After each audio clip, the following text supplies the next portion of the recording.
ऊ बेलाको प्रेममा पछ्यौरी, अहिलेको प्रेममा व्हाट्सएप अनलाइन। कसरी हेरौँ है त? कहिले तिम्रो पछौरीमा अल्छे उति बेलाको माया पछ्यौरीमा अल्झिन्थ्यो, अहिलेको माया लास्ट सिनमा गएर अल्झिन्छ।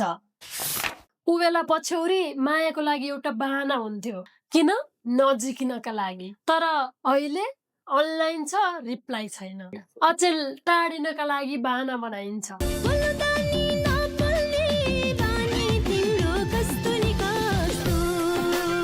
हिजो तिम्रो रातो पछौरी नि हाय हाय उति बेला पछ्यौरी तानिन्थ्यो,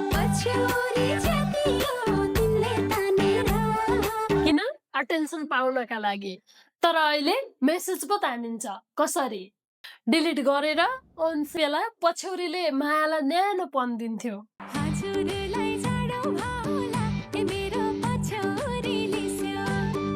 अहिले टेक केयर लेखिन्छ, तर केयरको महसुस हुँदैन।